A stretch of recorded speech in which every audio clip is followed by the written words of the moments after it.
this was the city where I wanted to live in. I moved here and I realized it was the right decision.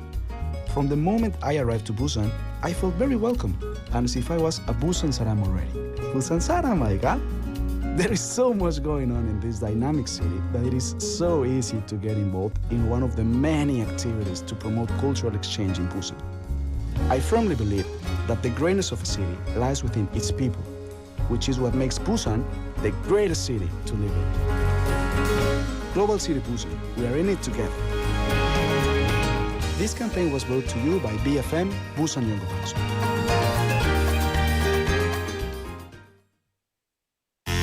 청년의 목소리와 아이디어로 직접 만드는 라디오. 청년 친화 도시 청취중이 당신을 기다립니다.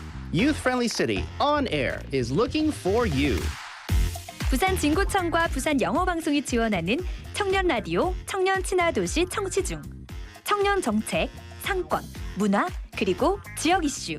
그 어떤 이야기라도 좋습니다. Culture, local issues, or your own unique stories. If you can dream it, you can air it.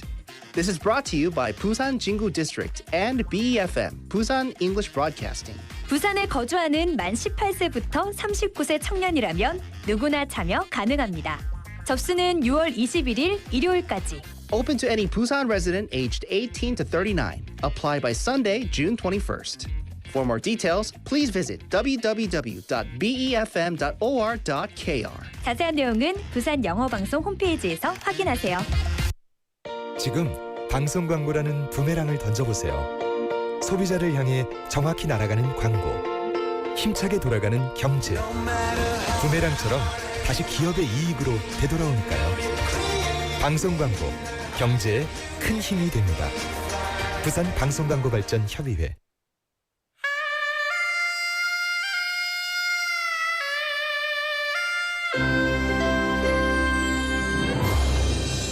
The time is now 7 o'clock.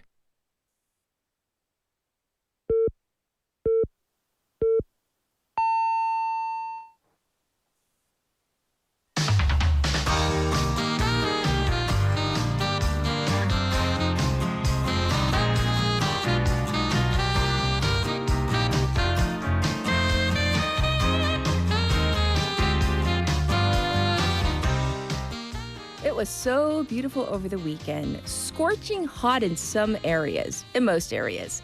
And some people, I'm sure, sought refuge in air-conditioned indoor areas. Some of you might have headed to the Lotte department store in Centum City yesterday. And if you were there, there was a huge incident, an accident, you might say, because a section of the ceiling at the department store actually collapsed. The good news is there were no casualties reported. However, 150 people were evacuated and the department store was forced to close at around 4:15 p.m. You know, incidents like this, they make us nervous collectively. Hopefully, they can figure out exactly what happened and prevent it from happening again. I'm Catherine. This is Morning Wave in Busan on Monday, the 1st of June on BEFM, 부산 영어 방송.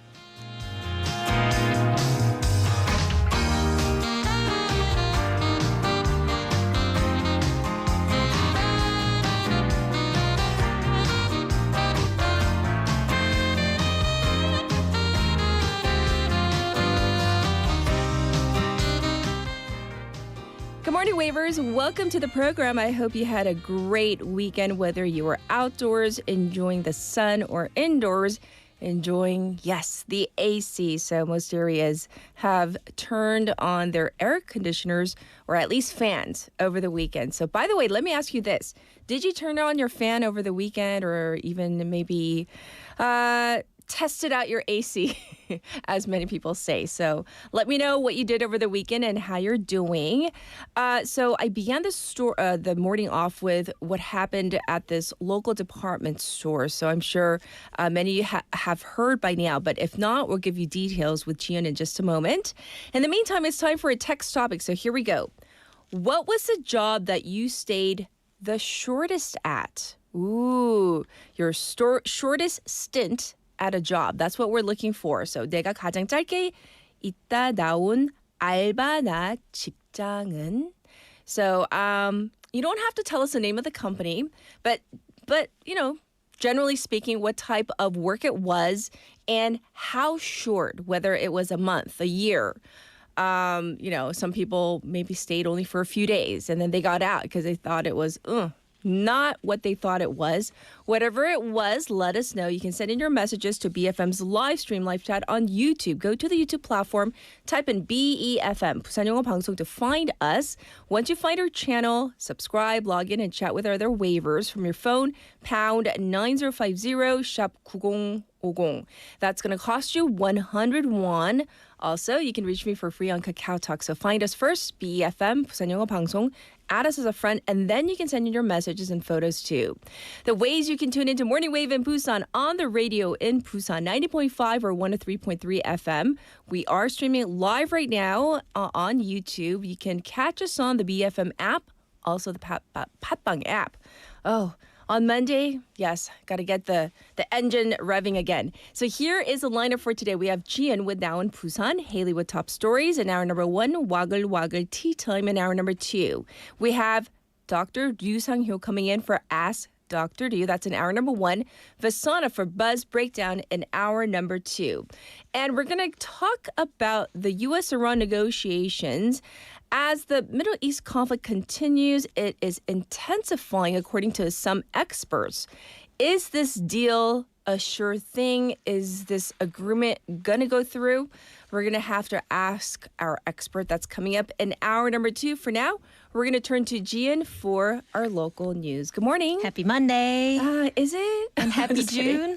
Yes, I know. Can you believe? Yes, it is June already. It is June indeed. So, how was your weekend? It was great. The weather was Good. beautiful. A little hot though. Indeed. And our text topic today is all about your shortest stint on the job. What was it? It was my part-time job when I was really young, right after high school. It was a pizza place, but the workload It was and tough? everything was just totally different from what I thought. And so after like 2 days, 2 days. I told them that I have to leave. Oh, and what was the reaction? They're like, okay, like Oh, that. I guess Like the it high happened, turnover. yeah, like it was it common. happened so many times. Like, yeah, you're leaving too. Yeah. I see. I gotta leave. You would think, right? That maybe they would change things a little or hire additional people, but I guess not. But yeah, I had okay. to leave. It was 2 days. Oh, 2 days. Okay, that might be a record. Let's find out with our waivers Yes. too. All right, we're going to jump into our first local story. Like I said in the opening, there was this Right. unexpected incident at a department store in Haeundae over the weekend. So what happened? Yes, so the part of the ceiling collapsed at the food hall on the basement level of Lotte Department Store's Centum City branch on Saturday afternoon. About 150 customers and employees were evacuated, but fortunately, no injuries were reported. Yes, so do we know what caused the collapse? The department store believes a leak in a cooling water pipe led to the incident. Following the collapse, the store closed early and safety inspections are now underway before normal operations resume. Yes, once again, the good news is nobody was injured. That's the most important thing. So yes, once again, that was yesterday, a Sunday afternoon. Moving on to our next story. Summer is obviously fast approaching and the government is stepping up safety measures across the maritime sector. So what's being announced? The Ministry of Oceans and Fisheries is launching a nationwide safety campaign covering both marina operations and port workplaces. The goal is to reduce accidents during the busy summer season and strengthen preparedness for emergencies. Yes, so let's start with the marinas. When inspections are being carried out? From today, June 1st through July 3rd, the ministry will conduct joint safety inspections of 336 marina businesses and 304 vessels nationwide. The inspections will cover boat rental services, mooring and storage operators, and vessel maintenance businesses. Yes. And what will the inspectors focus on? They'll check whether vessels have proper safety equipment and life-saving gear, and whether workers hold the required licenses and rescue qualifications. Inspectors will also review emergency plans for typhoons and heavy rain, as well as disaster insurance coverage. Right, and they're also emphasizing basic safety precautions, correct? That's right. Officials will remind operators to carry out safety checks before departure and follow key rules such as avoiding overloading and prohibiting drunk operation of vessels. The ministry is also expanding safety efforts at port work sites. This year, 71 port businesses have been selected to receive support for accident prevention equipment and facilities, especially at smaller workplaces. I see. So thanks for letting us know about this one. All right, let's move on and talk about this. Busan has received a national award for what was recognized. Busan City has been selected as an outstanding institution in the Ministry of the Interior and Safety's annual Korea Disaster Response Training Evaluation for the 4th consecutive year. As a result, the city received the Prime Minister's commendation for contributions to national disaster management. I see. Well, what kind of training helped Busan earn this recognition? Well, last year, the city conducted a large-scale joint disaster exercise at Gangsa Sports Park. The drill simulated a complex emergency involving an explosion and fire at a performance venue, along with a major crowd-related accident occurring at the same time. I see. And what aspects of the training stood out to evaluators? Officials praised the city for conducting realistic crowd accident response training involving large numbers of participants. They also highlighted the use of live video feeds and the National Disaster Communication Network, known as PSLTE, to connect discussion-based exercises with field operations. I see. All right, moving on. Busan is launching a new project that combines artificial intelligence, AI, with sustainability. So what's the plan here? Busan City and Busan Technopark are launching a project to build an AI-powered recycling design platform. The initiative aims to help local industries turn waste materials into valuable design resources while strengthening the region's eco-friendly design sector. And what kind of investment is being made this year? Well, this is the first year of the project, and about 750 million won will be invested to build and pilot the platform. The city plans to combine AI technology with Busan's manufacturing industries to improve competitiveness in sustainable design. So can you tell us how the platform will actually work? Of course, the platform will support the use of local waste resources, such as discarded textiles, leather, and plastics, by transforming them into design materials for new products. It's designed to help businesses make better use of recyclable resources rather than treating them as waste. I see. So what features will be available? The system will allow users to generate AI images and create 3D design models using information such as color, materials, and finishing details. It will also provide a database of recycled materials and help connect design companies with suppliers and manufacturers. I see. Thanks for letting us know about this story. All right, let's move on to our final one. A large-scale food and culture festival is returning to Busan's North Port. What's happening? Food Travel and the Busan Tourism Organization will launch Port Village Busan 2026 this Thursday on June 4th at Busan North Port. Okay. The event will run every Thursday through Sunday until June 21st for a total of 12 days. Okay, well, we need some explanation. What exactly is Port Village? It's an urban food festival where visitors can meet Busan's local food and beverage brands in person. The event focuses on connecting local businesses directly with customers through food, culture, and interactive experiences. Oh, and how big is this year's festival? This year, around 100 brands are expected to take part. Visitors will find well-known local restaurants, emerging F&B brands, collaborative pop-up projects, and hands-on experience programs throughout the venue. Anything new this year? Yes, organizers say they've expanded both the scale and the content of the festival. Brands participating in Busan's 노포 and 히포 project will join the festival as well, connecting traditional and newer local brands. The initiative brings together long-established local eateries and newer brands to reinterpret Busan's food culture in a more contemporary way. I see. Sounds like a lot of fun. So maybe some of our waivers can check this one out. Definitely. Thanks for all the local news, and we'll check in with you tomorrow. Thank you, Jin. Thank you. And I'll be back with your traffic and weather.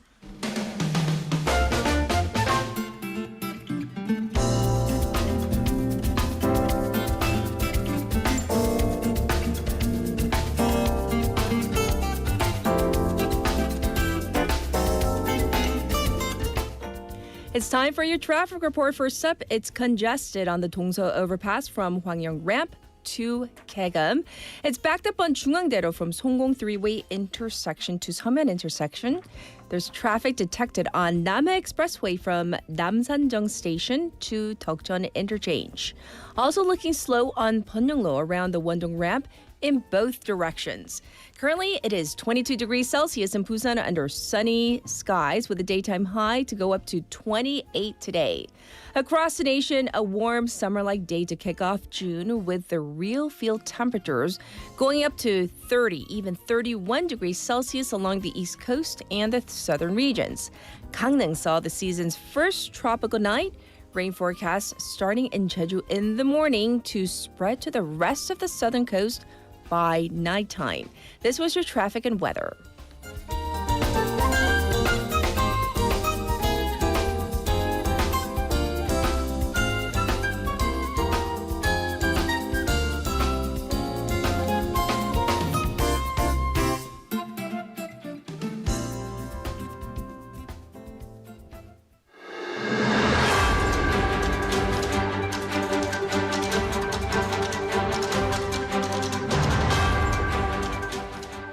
It's time for the morning brief. Rival parties focus on battleground regions ahead of local elections.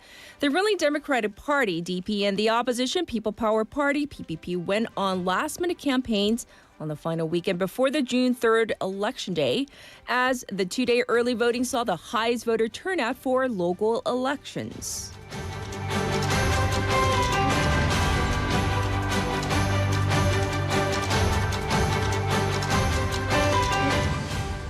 Police accelerate probe into Sasumun overpass collapse. Police yesterday accelerated their probe into last week's deadly collapse of an overpass in central Seoul, focusing on whether the demolition work at the time of the accident was carried out in accordance with proper safety guidelines.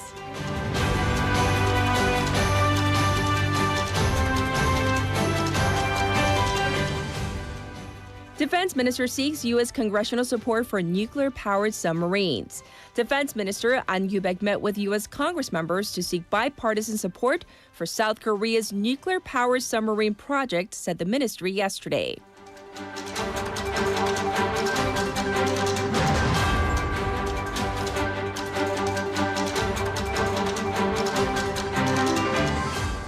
Team Korea beats Trinidad and Tobago 5-0 in pre-World Cup friendly.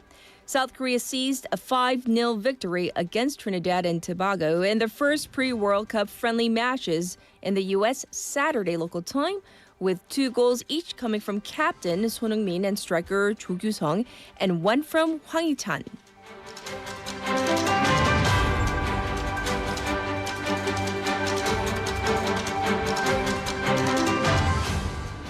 Trump sends tougher edits to Iran and ceasefire MOU. U.S. President Donald Trump has asked for several changes to the deal with Iran to end the war, as Iran is also set to pass on its revisions, extending the back-and-forth negotiations into another week. This was the Morning Brief.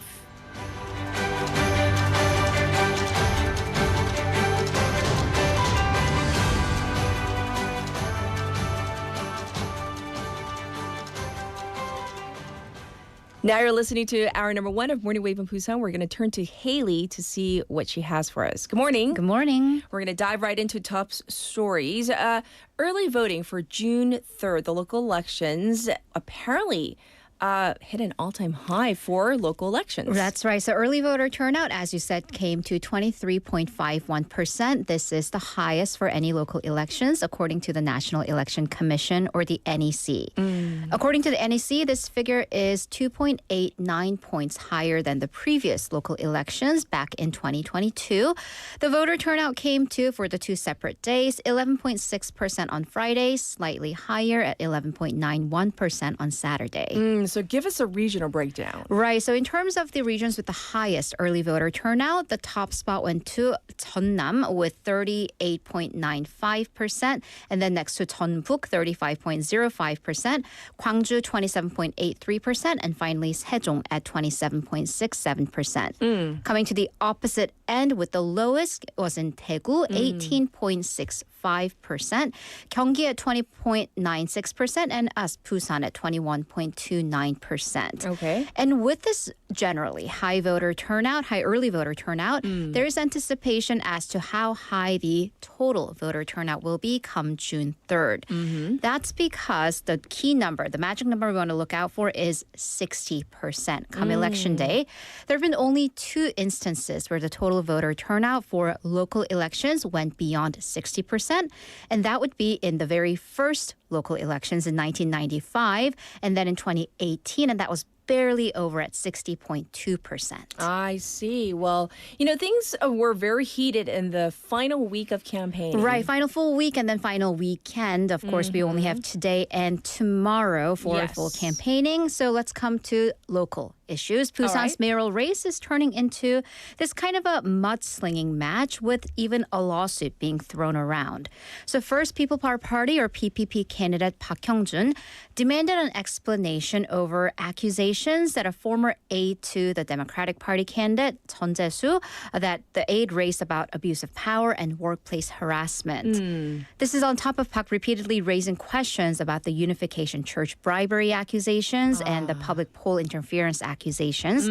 And Jeon's position is that these matters were closed by the police, so it's a non-issue. Well, speaking of Jeon Jae-soo hit back as well. Right, so his campaign has been raising issues about last week, raising questions about Park's family owning 2 units in the LCT apartment and apparently a third under the name of his family's art gallery. Yes, and this has actually led to a lawsuit? Right, because Park's camp filed a case against Jeon Jae-soo for alleged violation of Election Act for declaring false information and obstruction of business during a campaign debate. And Jeon's camp has hit back, saying that Park's side is trying to stifle dissent. Yes. But here's the thing about all of this mudslinging. It takes time and resources away from the actual issues. Right, because there are only so many hours per day and so many pages on newspapers and internet websites. And the thing is, it's not that the candidates haven't been announcing pledges, but due to this negative campaigning, the candidates haven't really had a chance to have a rational, reasonable conversation about their respective pledges. Yes, but we still have to talk about those pledges, right? Absolutely, especially as you are off to the polls on June 3rd. So for the DP candidate Jeon Jae-soo, his key pledge is to complete Busan's project as the maritime capital. To that end, he recently announced the 17 pledges, as well as promises to resolve housing crisis for young people. I see. Well, what about for Park's side? Right, so Park Hyung-jun's campaign's top pledge is to help young people build their financial assets. So recently, his camp announced making public transportation free for seniors and also providing free childcare for kids under the age of 2. So these pledges encompass all ages. I see. Actually, Busan was home to several VIPs, with both the current and former presidents having been here the last few days. Right, so President Lee Jae-myung was in Busan last Tuesday and Wednesday, where he announced expanded investment for the southeastern sphere and also for regional development. Excuse me. The PPP saw this as a campaign stop to lead support for Democratic Party candidates, and they criticized that this goes against the principle of neutrality for a president. However, Cheongwade said that this was just a routine schedule to go over local economy issues and the people's livelihoods. But the opposition party saw its fair share of former presidents in Busan. Right, it did. So first, it began with ex-President Park Geun-hye, who's been quite active on the campaign trail. She went to Kijang Traditional Market last week to support PPP's candidate Park Hyung-jun. Right. Again, she's been fully engaged in campaign activities in Daegu, Chungcheong, Ulsan, and Gyeongnam to bring conservative voters together. And yesterday, another former president, Lee Myung-bak, visited Busan and attended the morning service at a local church with Park Hyung-jun again. The DP has been criticizing this by saying that to bring back these presidents, one impeached, both of them served jail time. This goes against the will of the people. However, the PPP said that a former president's political activities are just a natural part of democracy. However, even some local conservative lawmakers question the effectiveness of these two controversial presidents being able to maybe bring in moderates and undecided voters. Well, we shall see come Wednesday what happens. All right, thanks for the coverage. We're now going to go to the 서소문 overpass collapse. The investigation has started in full. Right, so Seoul Metropolitan Police's dedicated team launched an investigation to look into whether safety measures were properly followed in the demolition work that led to the death of 3 people. The police launched a search and seizure last Friday across 7 locations, starting with Seoul Metropolitan Infrastructure Headquarters that commissioned this job, along with the headquarters of the main contractor, Hungwa Construction, the supervisory firm Susong Engineering, as well as the subcontractors and the on-site offices. Yes, so the Labor Ministry is also looking into this case. Right, so they've also formed a dedicated team, and their focus is on whether the demolition work followed the plans, the blueprint, and they're looking for the structural cause of the accident. And Seoul City released a statement saying that the investigative authorities are also securing documents related to the city as part of the procedures. And as an institution that commissioned the work, it is actively cooperating with the investigation. Again, the questions are being raised about whether they followed proper safety procedures or not. Right, so this came after the safety management plans were released by the media because experts via the media reports that looked at these plans, they raised questions as to over the whole of the planning and construction for the demolition. So what about what specifically? Right, so according to the blueprint, when severing that 28-meter portion that actually collapsed, the workers are supposed to first drill holes and through these holes put in this wire saw, cut through the slab at once. And that's the part. And then with a crane, take that portion down. Okay. However, in reality, what happened is that the workers cut through a 21-meter portion first, leaving a 7-meter portion there, which didn't follow the blueprint. And experts say that this could have raised the risk of collapse as that 7-meter portion with the significant weight was left up on the hanging. Yes. So what other issues were there? Again, you're supposed to use a crane to take down the pieces that have been cut through. There was no crane at the construction site, despite the blueprint, again, saying that there should be. Okay. And all in all, experts are saying that the investigation should check over how the severing, the cutting and lifting of the materials were conducted on site. Even on the morning of that demolition, because we've reported on the 2.9 centimeter subsidence, the sinking, the company Hungwa did not report this to Korail as anything special or out of ordinary going on. That means Korail was unaware of the possible safety issue. And this is important because there are railroads underneath that overpass. So 59 trains actually went under the overpass that morning. Oh, gosh. So the Land Ministry will investigate whether there was violation of the Railroad Safety Act. Right. And this is so significant that this topic became the center of debate in the Seoul mayoral race. Absolutely. So DP's Jung Won-oh made a shift focusing on safety, calling on an overhaul of Seoul City's safety standards. So in a Central Election Response Committee meeting, Jung emphasized preventive safety and preemptive administration to protect the people's lives, targeting his opponent, Oh Se-hun, accusing him of politicizing the capital city in this fight against the president. Yes, and Oh Se-hun hit back. Right, so PPP candidate Oh Se-hun held a press conference criticizing the police's raid of Seoul City as an act of, quote, barbaric tyranny and an act to bring him down in the face of his opponent's incompetency. I see. So a lot being said regarding just this one issue. We're going to move on for now, though. We have been seeing the numbers speak for themselves in this AI and semiconductors boom, including the record 8,400 points for the Kospi, but this concentrated growth may mean that the wealth gap is actually growing. Right, so the numbers are great. As we reported, overall, South Korea's economy posted above expectations growth in the first quarter of the year thanks to semiconductors. But let's look deeper, more specific, because a lot of us are wondering, where is that money?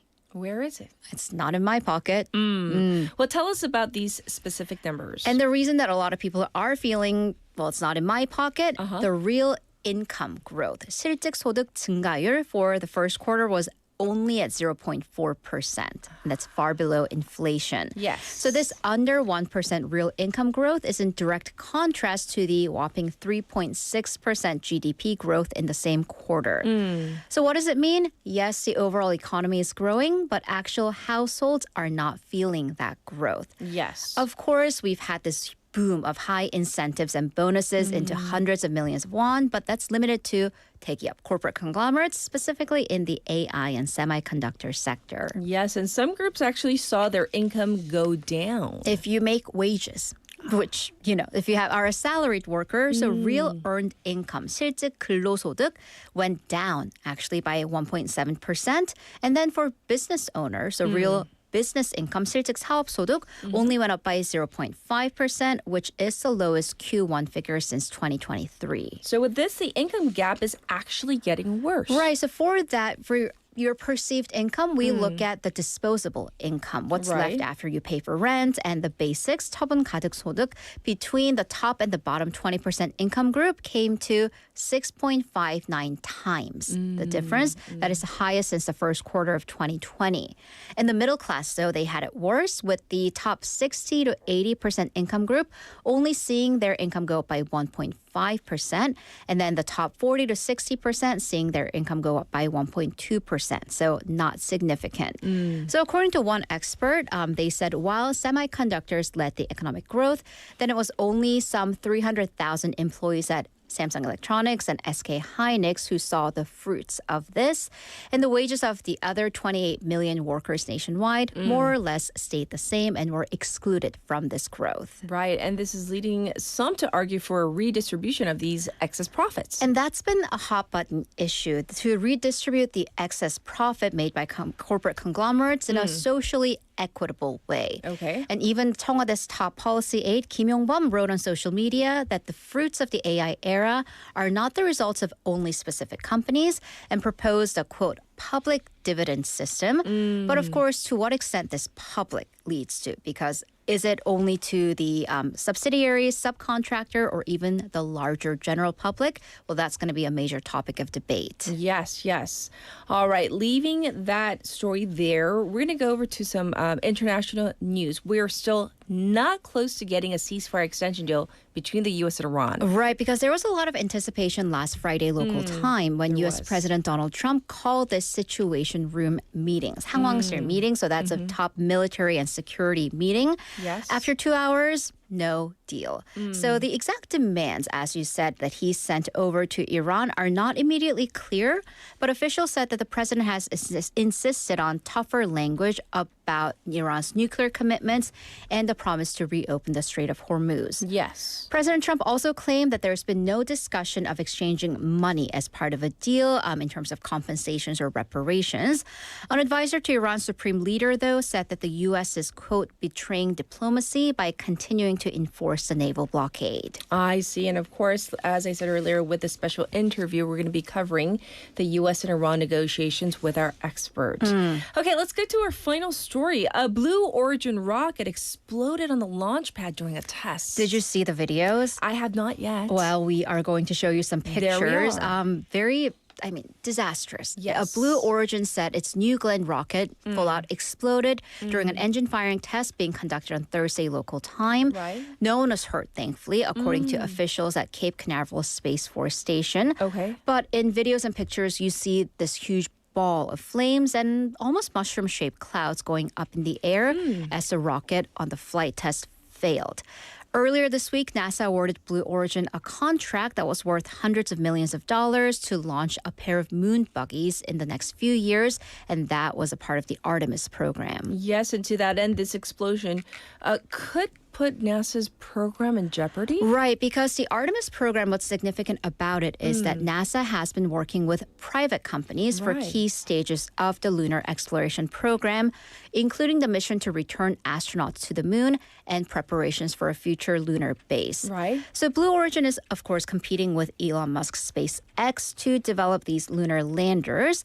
NASA planned to test these systems as the part of the Artemis 3 mission set for 2027. But now with what happened, the schedule might change significantly. Okay. Granted, SpaceX is the main NASA partner, but you always want options. This lack of a stable alternative in Blue Origin could shift the balance in these plans. I see. Well, thanks for letting us know about all the top stories. We'll check in with you in hour number 2. Thank you, Haley. See you in a bit. It's time for our first song break of this Monday, of this first day of June. So here it is, 청춘 만화 by 이무진.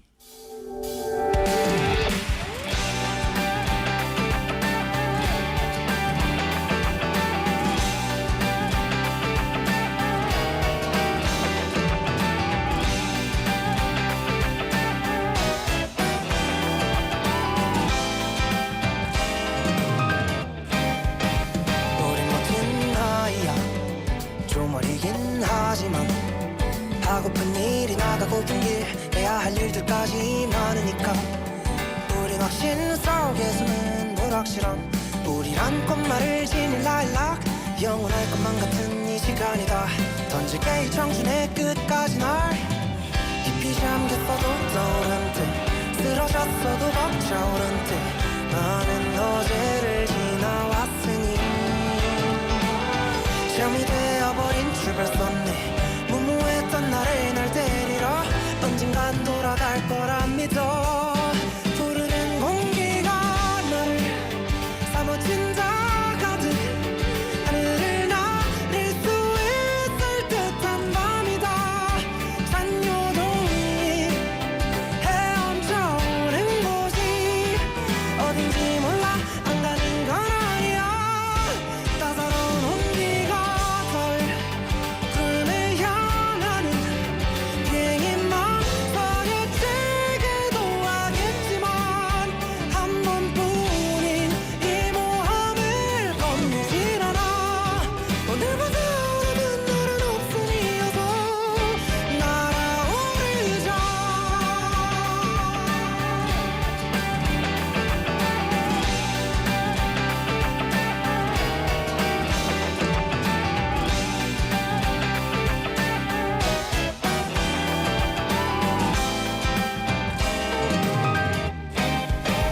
우린 같은 나이지만 아직 어린 아이라 빠르게 밀려오는 여정이 두렵게만 느껴질 때가 있다 오늘은 지나쳐가는 유람일까 혹은 기나긴 꿈 약인가 답을 찾는 건 어렵기만 하지만 따라야지 그게 청춘이라니까 누군 위에 누군 저기 아래 또 누군 다른 길로 떠났네 점점 혼잔게 외롭긴 해도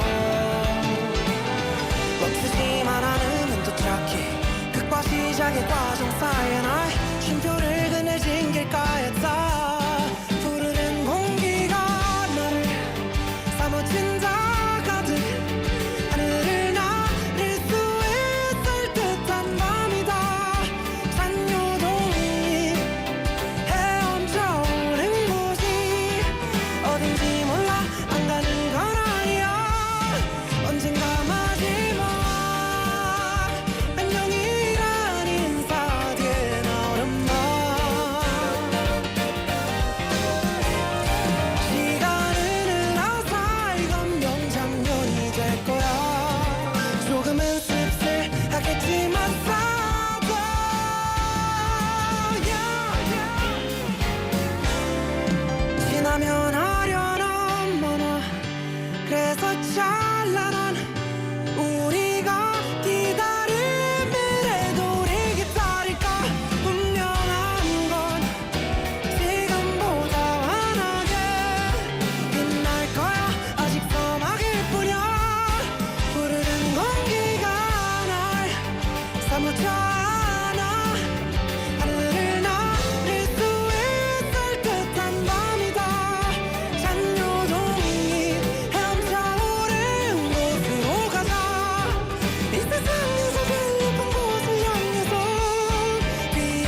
Korea Broadcast Advertising Corporation, known as KBACO, supports TV advertisement production for innovative small and medium-sized enterprises, and you can get up to 45 million won.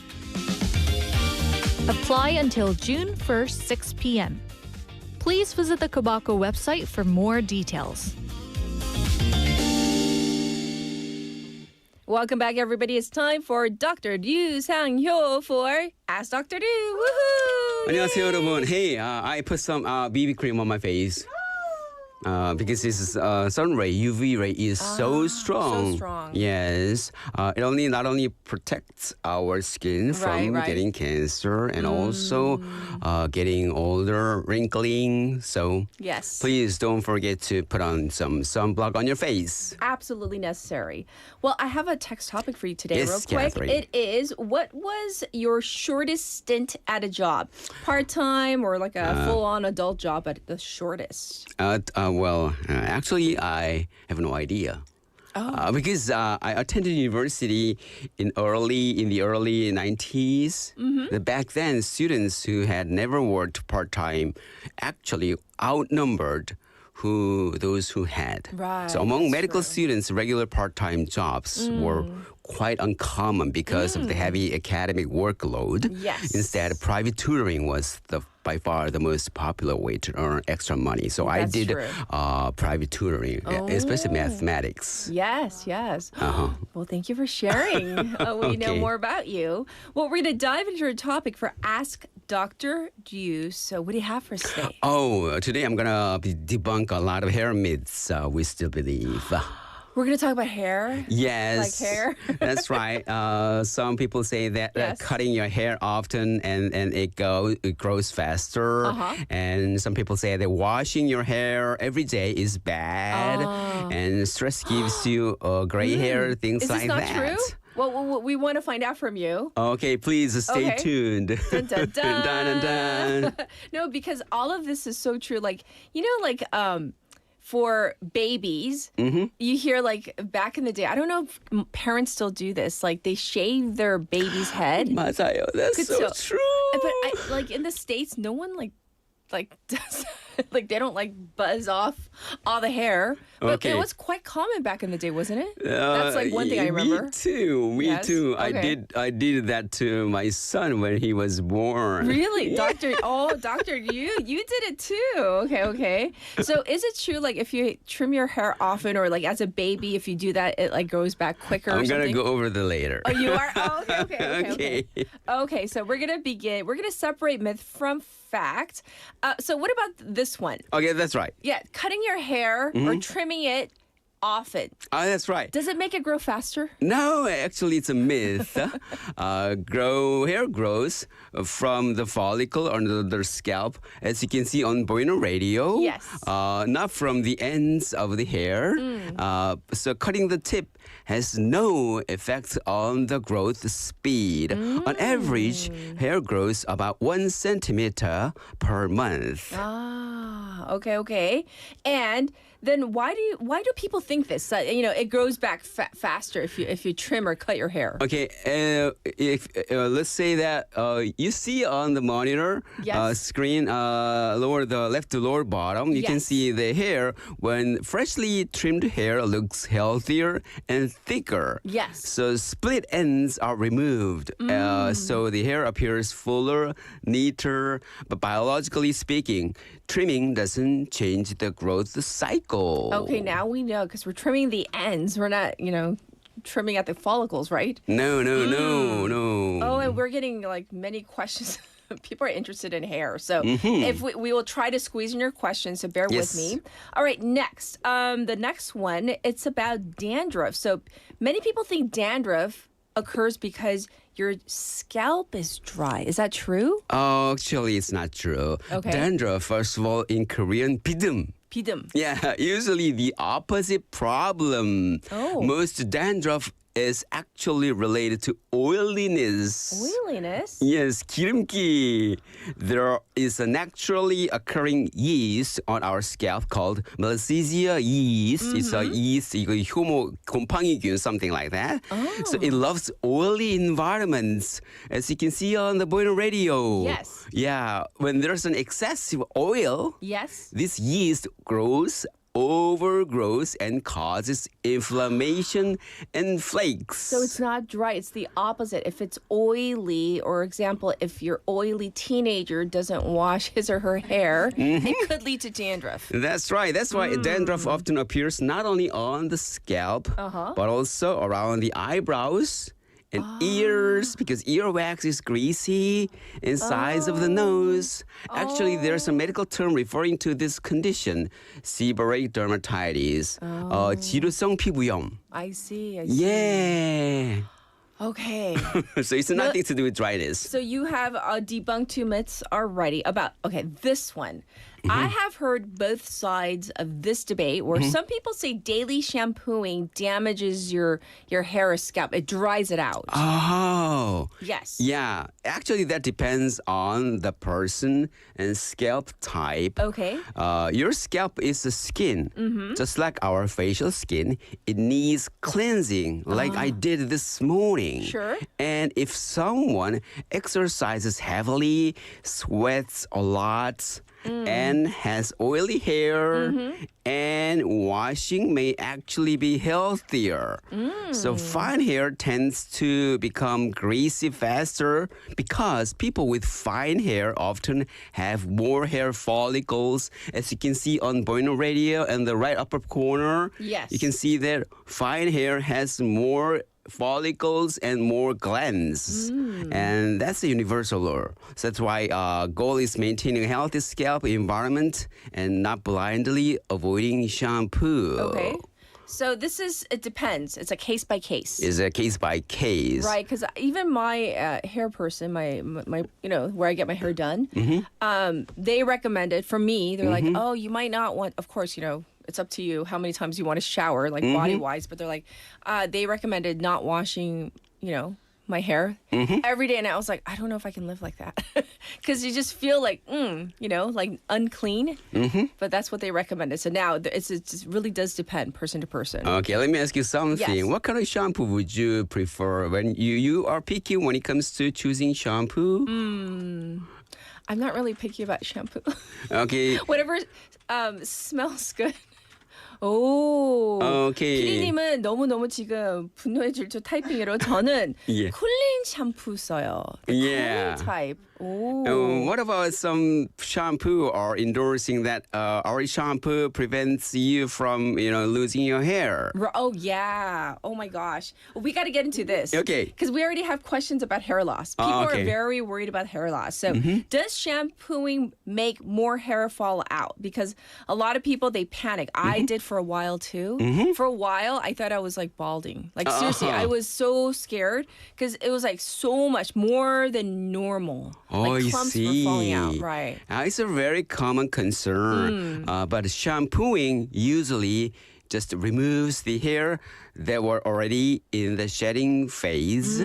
So we lose about 100 hairs per day, which is considered normal. 우리 소중한 뭐. Okay, so in fact, keeping the scalp clean may support healthier hair growth. So what kind of shampoo you use doesn't matter. Shampooing often doesn't enhance the process of losing your hair. Yes. We have a question from one of our listeners. I don't know if it's included in our information. Souvenir says, 머리를 감고 잘 안 말리는데 탈모와 관련이 있나요? 라고 물어보는데요. Okay, as far as I know, it does not have to do with losing your hair. Oh. But it might give your hair some chance to grow some yeast because yeast tends to grow in a little bit humid environment. Moist, yeah. Yeah, you can see during the monsoon season, a lot of foods go stale, and then a lot of molds you can see Yes. in a bathroom. Quickly, yes. So that's why you get a lot of athletes' food. Yes, that's to do with not humid environment. I see the So humidity. whether during winter season or summer season, dry your hair completely, I would recommend for your scalp health. Yes, yes. All right, and now, dun dun dun, we got to Mm-hmm. get to this one. Does shaving make hair grow thicker? Because many people swear by this. Like whether it's your baby's head, Mm-hmm. or let's say you shave your legs, or for some people their underarm or wherever it is, right? No, it's false. It's false. Oh. As you can see on Burning Radio, the when you cut your hair, trim your hair, actually it's shaving hair is just cutting the stem. It's the thicker. It's cutting the hair at the thicker middle portion. Okay. So so when it grows back, it feels coarser and darker, but the Yes. follicle itself hasn't changed. So shaving doesn't increase your hair thickness and density. It may feel like it, but technically not. You're No, saying. no, not. Interesting. Interesting. How about this one? Because we always say to each other like, 너 때문에 여기 이쪽 흰머리는 다 네 거야. Like you're, this part of my head with the gray and white hairs, you caused it by the stress that you give me. So, can stress really turn hair gray? Yes.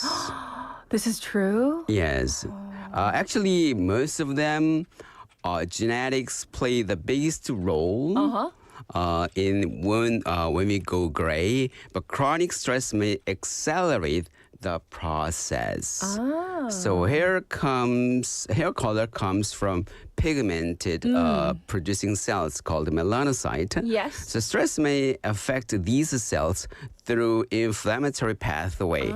So stress probably doesn't create gray hair overnight, but long-term stress can contribute. That's why, euphemistically, when we see, especially like the president of the United States, when they enter office versus 4 years later, they always have like a before and after. Yeah, I It is saw that. significant. The graying and the white, the hair. That's right. I And I was recently, like, yeah. long-term stress, I'm sure. Exactly. Yes.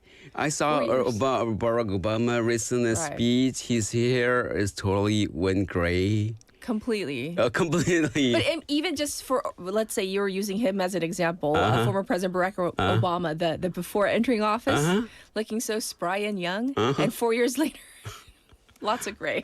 That's right. Yes. All right, how about this one? And this is one that our producer is really interested in. If you pluck one gray or white hair to grow back, I've heard this so many times. Me 하나를 too. 뽑으면 그 자리에 두 개가 난다. Like, I don't know. Is it true? No, actually, it's a myth. Okay. Well, one follicle produces one hair. Okay. So pulling out or plucking out does not magically create two more follicles. It makes so much sense when you say it, but Okay, rather, yes. as you can see on Burning Radio, if you plug your hair, you're plucking, your follicle gets damaged. Oh, it gets damaged. So potentially contribute to thinning. So constantly pulling gray hair out is not a good habit. Oh, it's not? Yeah, if you're bold enough to pluck out or pulling out your gray hairs, who knows, you might have thinning hairs. And then thinning hairs means it looks like you are bald. Our listeners are so curious, and they're like, for every word that you're saying, there's comments coming up because people are very sensitive about hair. Me too. And it's not, I know for men, always. Men worry about, going bald or, thinning hair, but women do as well.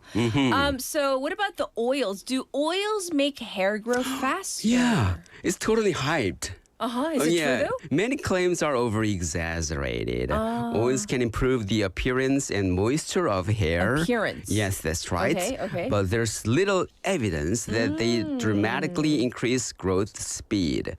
I say rather nutrition matters far more. Healthy fats in your diet like olive oil, nuts, fish, those things support health, scalp health better than simply pouring oil on your head. And then I think my sister was asking me, just, pure coincidence.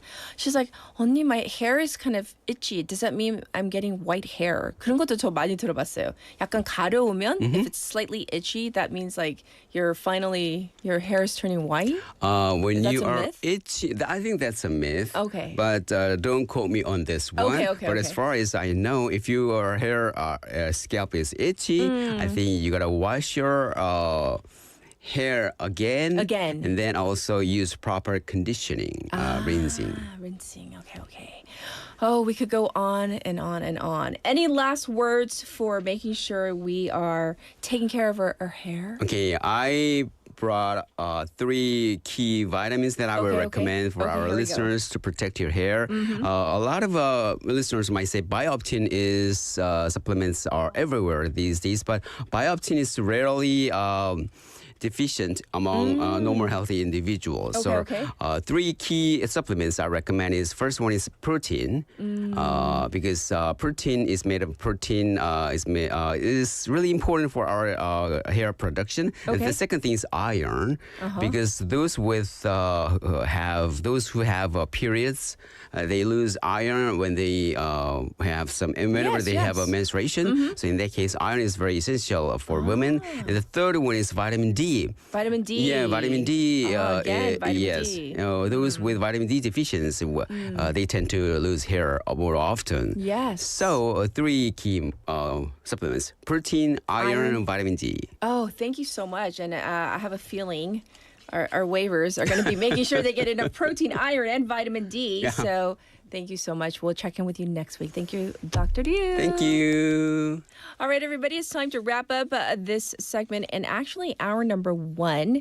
We have more in hour number 2, including our special interview. We're going to end it with this one, 샴푸의 요정 by 이승철. I'll be back at 8. 네모난 화면에 치며 살며시 다가와 은빛의 환상 심어준 그녀는 나만의 작은 영화죠 이른 아침 안개처럼 내게로 다가와 너울거리는 긴 머리 부드러운 미소로 속삭이네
하게 뛰어놀 수 있는 부산. 아이 키우기 좋은 도시는 우리 모두의 미래이자 희망입니다. 이 캠페인은 어린이가 안전한 부산을 만드는 은행, B&K 부산은행과 함께합니다.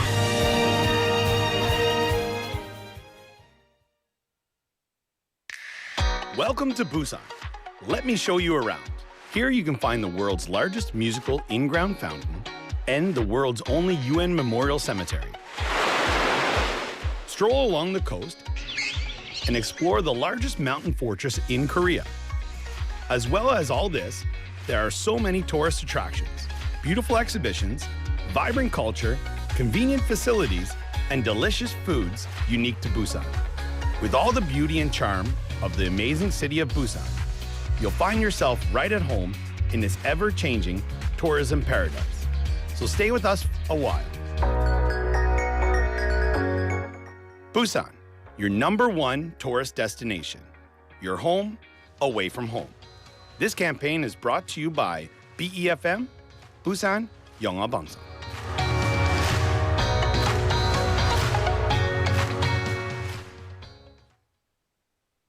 안녕하세요.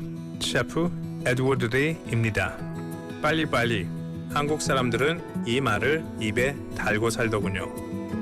하지만 바쁜 걸음을 멈추는 모습에 놀랐습니다. 제가 들어드릴게요. 여기 앉으세요. May I help you?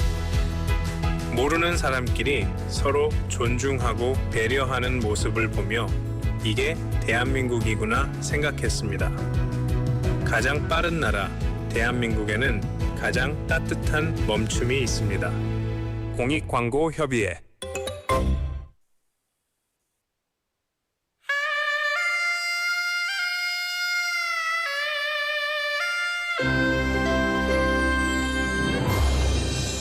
The time is now 8 o'clock.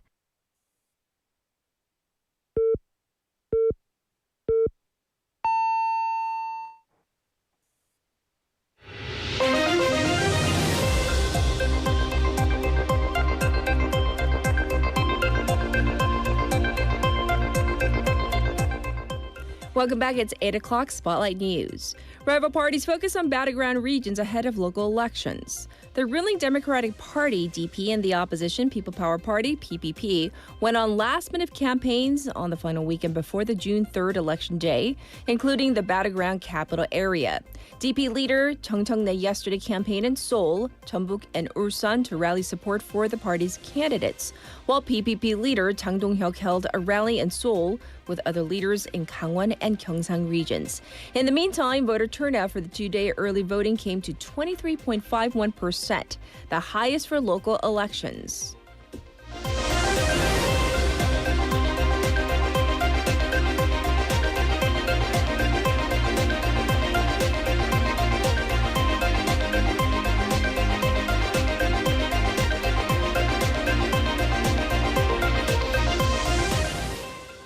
Police accelerate probe into Sossomun overpass collapse. Police yesterday accelerated their probe into last week's deadly collapse of an overpass in central Seoul, focusing on whether the demolition work at the time of the accident was carried out in accordance with proper safety guidelines. Officials conducted raids into the offices of Seoul City and companies involved in the demolition and have been reviewing relevant materials and documents. In particular, the authorities are focusing on who was responsible for the demolition work, which apparently proceeded without the necessary safety measures, despite the apparent risk of a collapse, according to sources.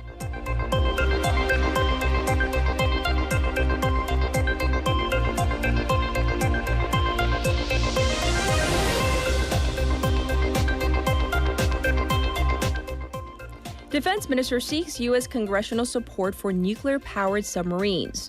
Defense Minister An Yu-mek met with U.S. Congress members to seek bipartisan support for South Korea's nuclear-powered submarine project, said the ministry yesterday. An separately met with congressmen and senators, including Representatives Pat Harrington, Gregory Meeks, and Michael Baumgardner, and Senators Tammy Duckworth and Pete Ricketts, the ministry said in a release. The defense chief also stressed the importance of maintaining a robust combined defense posture with the U.S. at a time of growing uncertainties in regional security.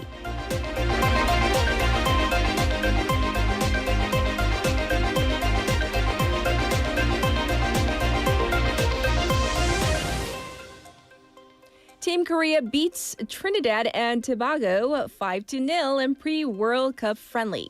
South Korea seized a 5-0 victory against Trinidad and Tobago in their first pre-World Cup friendly matches in the U.S. Saturday local time, with 2 goals each coming from captain Son Heung-min and striker Cho Kyu-sung and 1 from Hwang Hee-chan.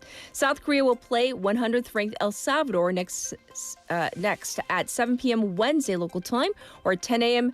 Thursday, Korea time. The Taeguk Warriors will open their Group A match against Chechnya at 8 p.m. June 11th local time in Guadalajara or 11 a.m. June 12th, Korea time.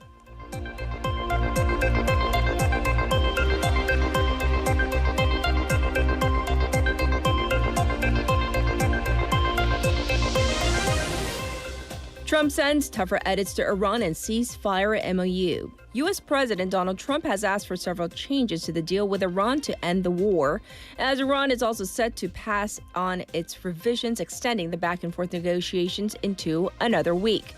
The demands came during a meeting Trump convened in the Situation Room on Friday local time, where the U.S. said that the U.S. president said that he will only make a deal that is good for America, satisfies his red lines, and makes sure Iran can never possess a nuclear weapon. Iranian media reported that Tehran will reflect its own revisions to the MOU, with the country fully preparing for all situations, including where the two do not reach a deal. And this was Spotlight News.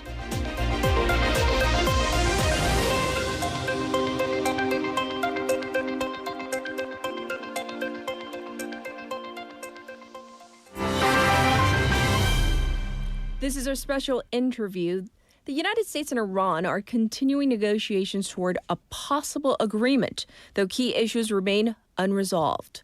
President Donald Trump said that he would make a final determination following a Situation Room meeting, stressing that any deal must include reopening the Strait of Hormuz and addressing Iran's highly enriched uranium. However, no final decision has been announced, and both sides are still exchanging revised drafts, suggesting that significant differences remain. At the same time, tensions are rising on the Israel-Lebanon front. Dozens of rockets struck northern Israel, reaching major cities for the first time since the April ceasefire. So there is a lot happening. We need to find out what's happening. Joining us again is Professor Aurel Braun, Professor of International Relations and Political Science at the University of Toronto and a Center Associate at Harvard University's Davis Center for Russian and Eurasian Studies. Hi, how are you, Professor? I'm well, thank you. Nice to see you. Yes, absolutely. To start us off, if you could walk us through the latest developments in the talks between the U.S. and Iran, what do we know right now?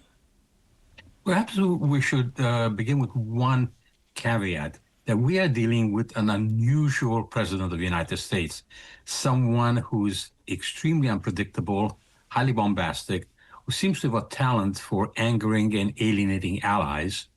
And consequently, because of this, because relations have become so tense, not just with opponents of the United States, but with long-term allies, sometimes there is almost a kind of analytical barrier to look at the situation, to understand the strategy, because of the personality of Donald Trump and the kind of strong emotions that he generates.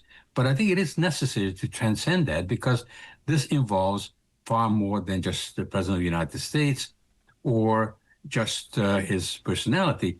It is something that strategically has a vast impact on the whole international system.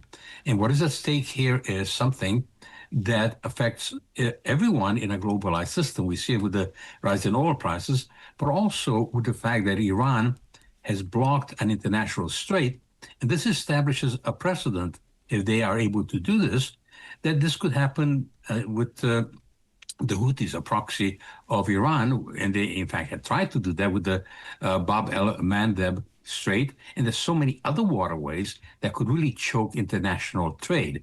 So even someone who is a very harsh critic of President Trump and someone who also has criticized Israel, President Macron of France, said that there has to be immediate and free open navigation in the Straits of Hormuz. Yes. So this is one thing that's being negotiated. And what is being negotiated is a phased agreement, where the first part would involve the free navigation, supposedly unconditional, and then they would look at the nuclear issue And there are two other crucial issues that may or may not get on the table. That is Iran's missile forces and the support they have provided for proxies such as the Houthis, Hezbollah, as well as Hamas. I see. Well, in terms of the major sticking points, I think you already went through them, the Strait of Hormuz and also the uranium, and in terms of the weaponry of Iranian's missiles. Is there anything else that might be the major sticking points between the two sides right now? The perception, the images are very, very important. So if you look at from the perspective of the Iranian regime, this is a regime that is very highly unpopular.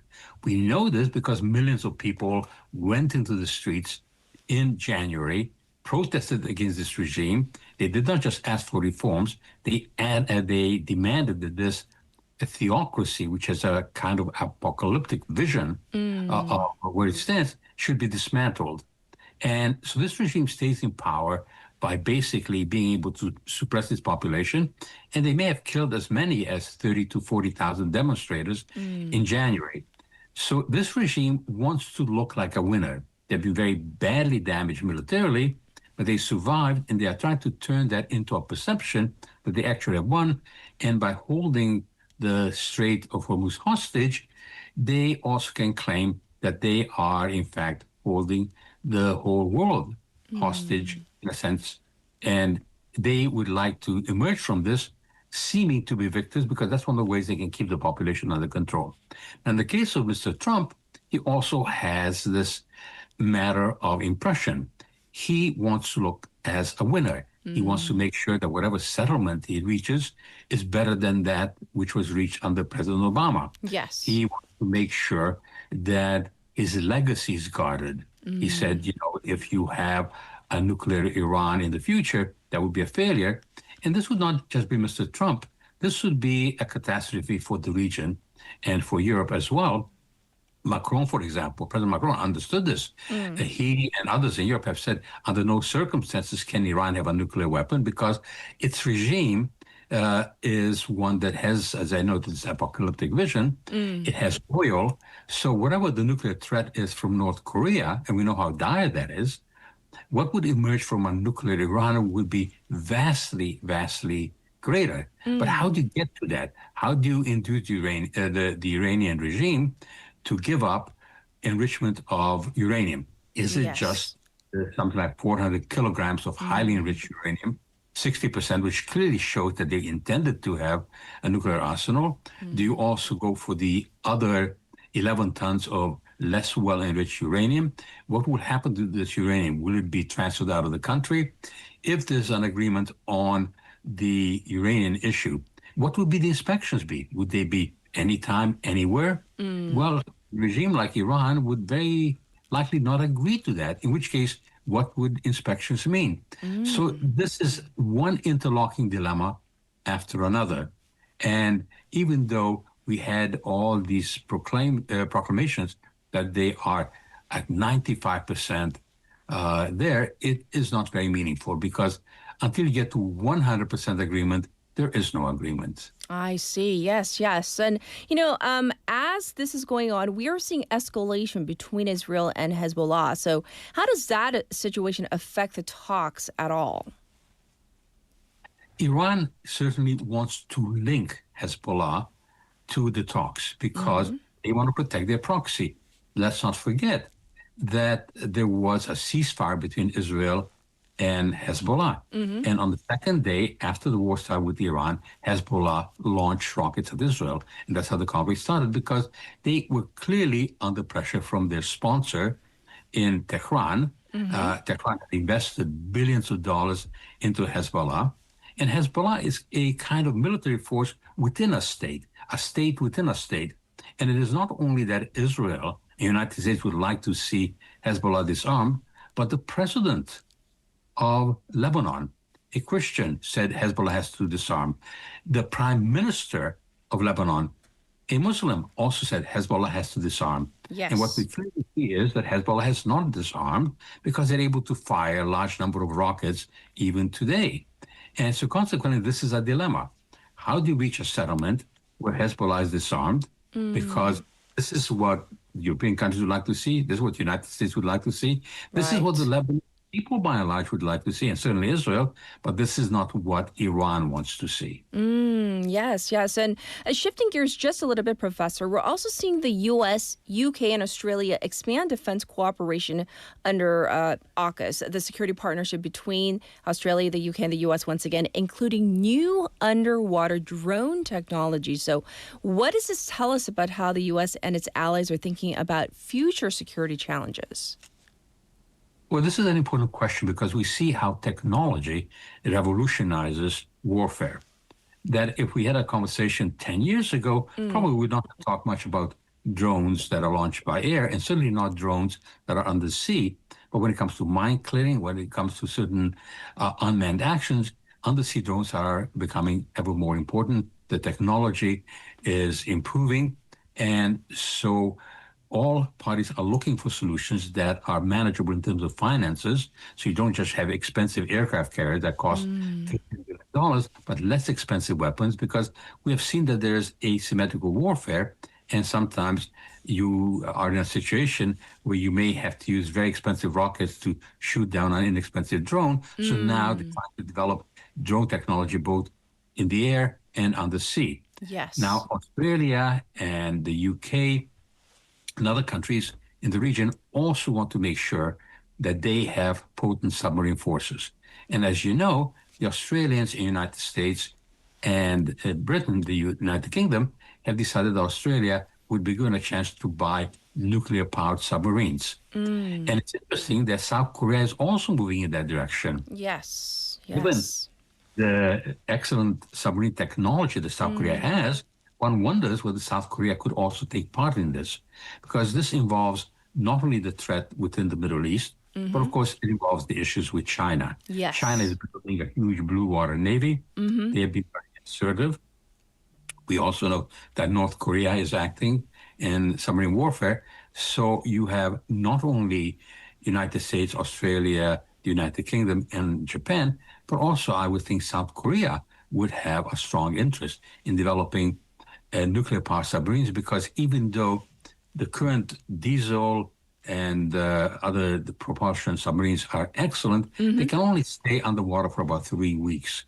Nuclear power submarines can stay underwater for any extended period of time. They have massive capacities, and they are far more potent both in offensive and defensive action, particularly if you want to create a deterrent. And for a final question, in short, what should we be looking for as to whether these negotiations move toward a breakthrough or, on the flip side, a breakdown?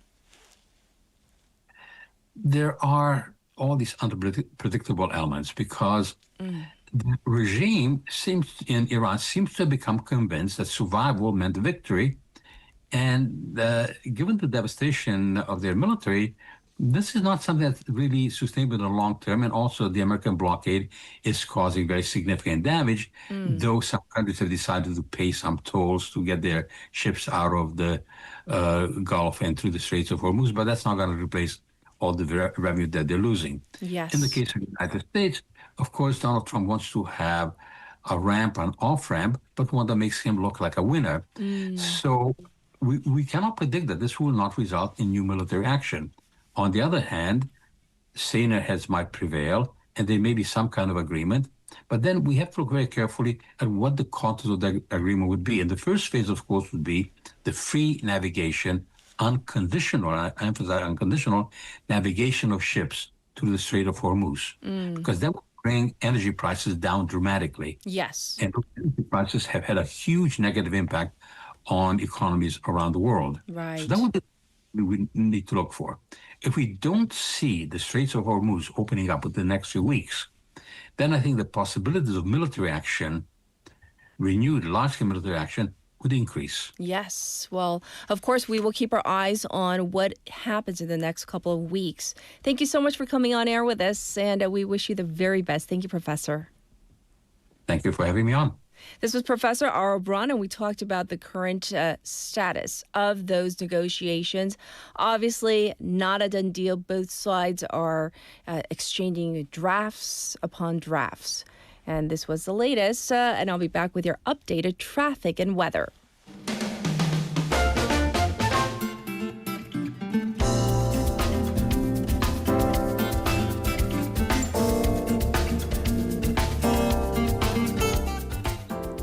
Here's your updated traffic and weather. First up, there's an accident on the Dongso overpass going away from the city, right past the Hwangyong ramp.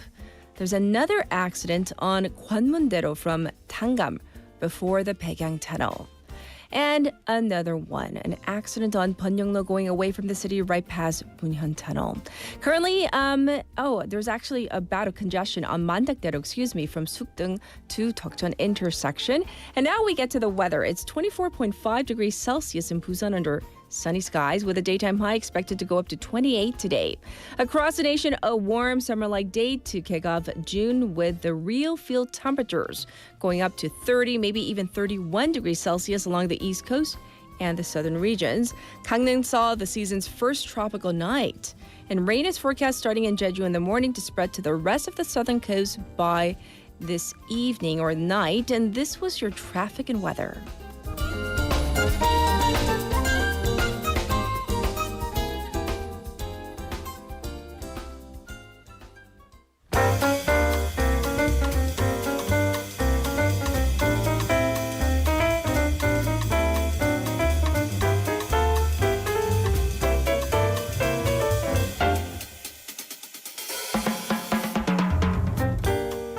It's time for Waggle Tea Time. Haley's back. Hello. Yes, so I want to know about your shortest stint on the job.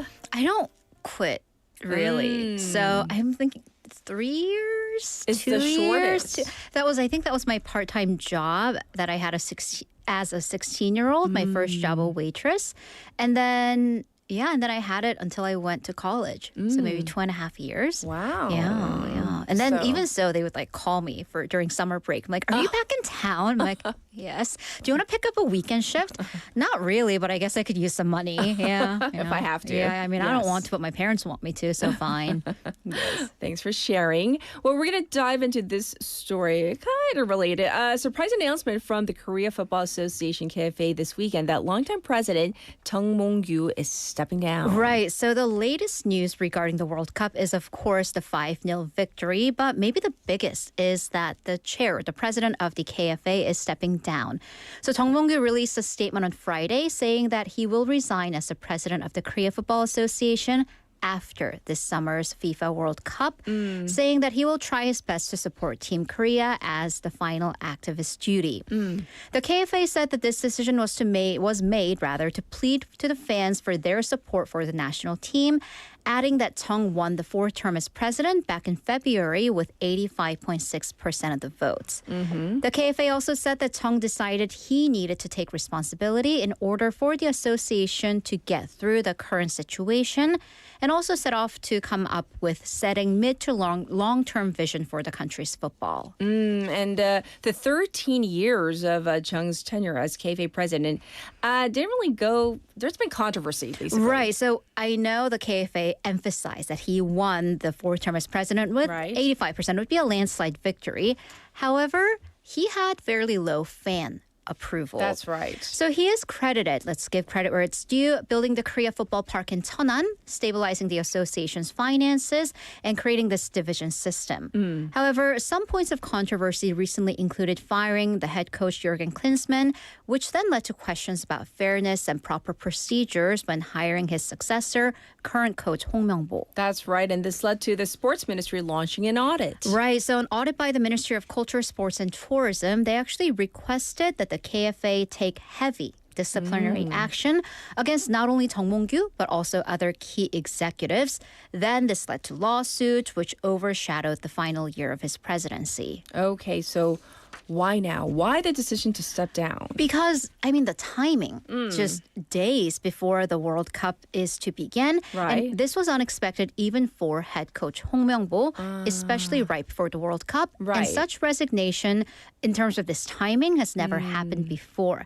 But pundits say it was probably the timing that pushed Chung's hand.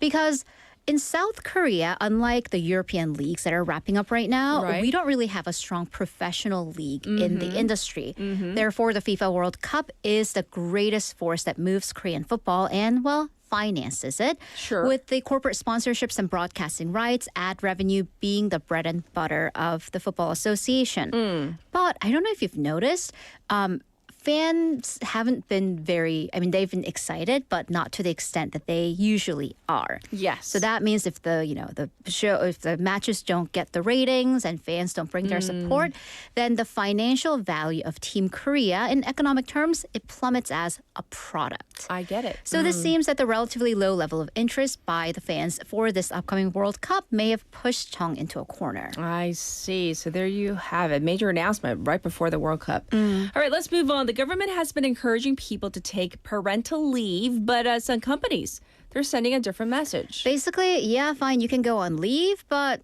we don't want you to come back. Ooh, right? So this is a case lodged at the Labor Committee from a female employee at a fashion retailer in Gangnam. She apparently had an in-office job, and then she took parental leave to have her first child in 2023. Okay. And then she came back. She was assigned a field job, presumably because it's a fashion company at the stores. And for a span of 25 months, so about 2 years, she was transferred 5 different times.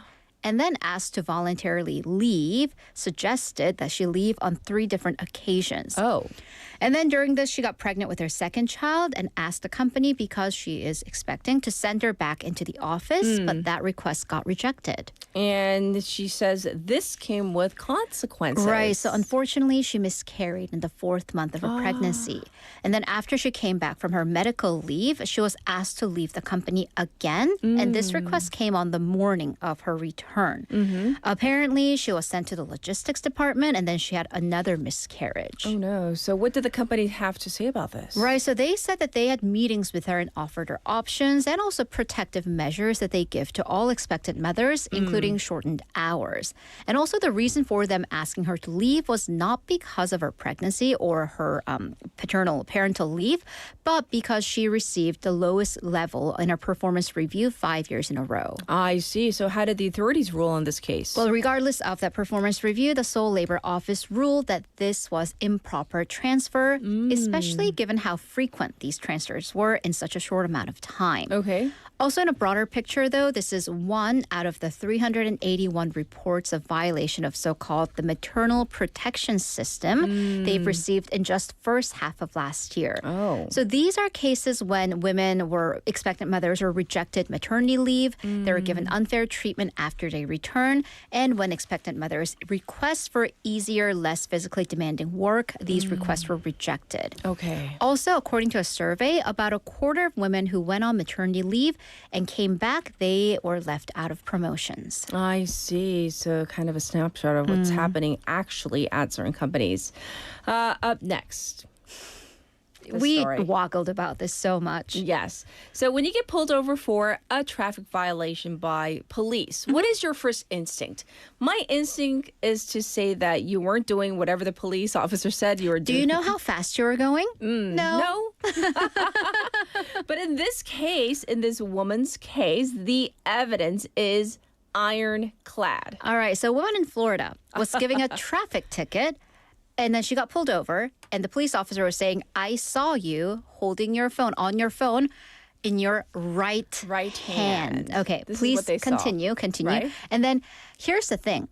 She does not have a right hand. Oh, let me put my phone down. Yeah, She does not. because she was born without one. Yes. Yeah, so Kathleen Thomas, and you can see the interaction, documented her journey on social media. And I love that my algorithm, popped this one up there too. Yes. Including what you now see as the body cam footage from the police officer. So he pulls her over, insists that she was on her phone, and she actually raises her arm, shows him, I don't have a right hand. Like literally. That could have held the phone. Yes. And the police officer, though, he continues to insist. He's like, are you sure? get it. I don't either.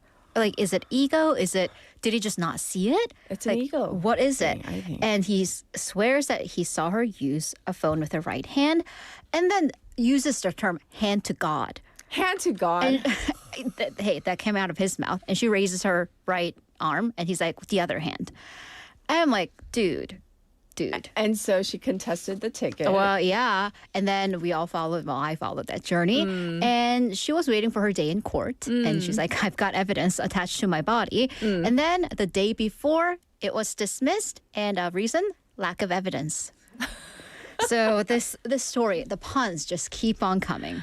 Wow. But when I saw that, I was just I watched it 3 times just because I was like, why is he insisting? Is there a reason? I was trying to find a reason. That you just couldn't see the hand or the lack there. Like, what? Why? Why not just admit your mistake? Like, hey, my mistake. Have a good day. Like, this could have been avoided. Exactly.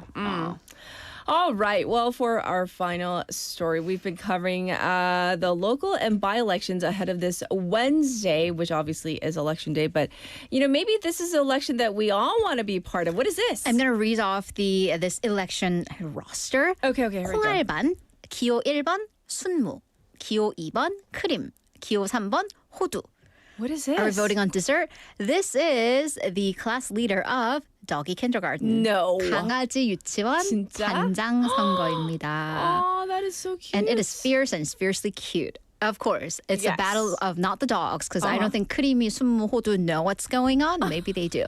But they're owners to come up with the slogans, posters, maybe bribes even. Wow. So recently, a celebrity webtoon artist dog was selected as the class leader at his doggy kindergarten, drawing wider public attention to this very niche but very adorable activity. Well, I want to know more about this election. I know. Well, the kindergartens have their own way of voting. It's a different type of democracy. Some will have the candidate dogs sit in line and have the rest of the class go and run to the most popular one. It's a popularity contest. Sometimes the humans get to pick, cast their ballots. Or it's not a democracy, it's a meritocracy. Which dog can hold the sit position the longest? Oh my gosh. I love this so much, you guys. Love it. I want to cover these types of elections. Of course, this is all for fun. Of course, but then the owners go all out on their platforms and posters, especially with AI. And, 두두, for example, 6 years old is promising flexible hours and choices and treats, for example. So the kindergartens say that this is actually to encourage the owners' participation for their pets' education and training.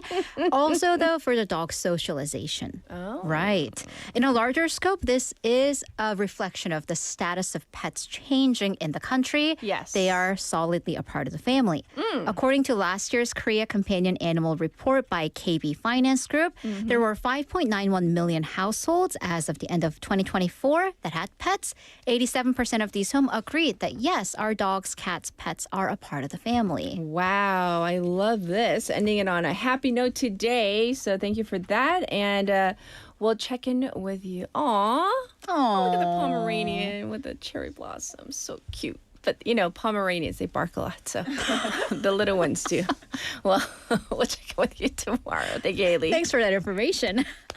All right, everybody, that was Waggle Tea Time. We are due for a song break. And, of course, our producer, she had to do it again. Pet by 10cm. 하루 종일 그대가 집에 오기만 무릎 꿇고 얌전히 기다렸다가 초인종이 울리면 문 앞에 앉아 반갑다고 우리를 흔들 거야 누가 봐도 못되게 굴어왔지만 오늘부턴 착하게 지내볼 거야 다른 곳은 절대로 쳐다보지만 온종일 너만 기다리니까 그대 없인 아무것도 못해내는 바보지 혼자 남은 30초를 못 견디고 아프지 그대 없인 삼시세끼 못 먹지 굶어 죽지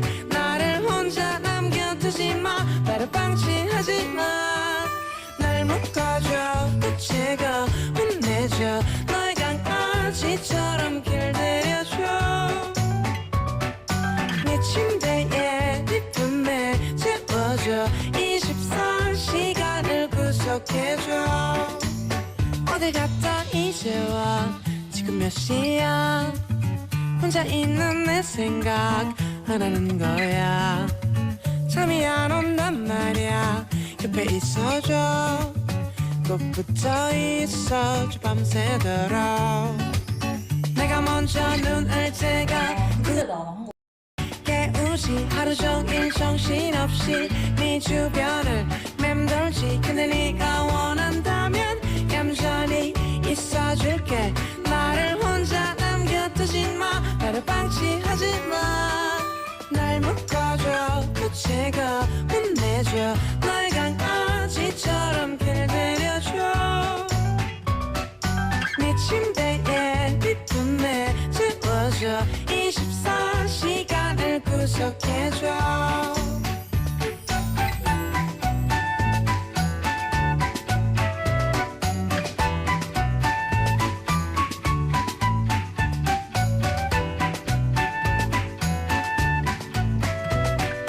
혼자 남겨두지 마 나를 방치하지 마날 묶어줘 붙이고 혼내줘 너의 강아지처럼 길들여줘 내 침대에 네 품에 재워줘 24시간을 구속해줘 또 어딜 가기 이 밤에 너 외롭단 말이야 그럼 나도 데리고 가 나 무섭단 말이야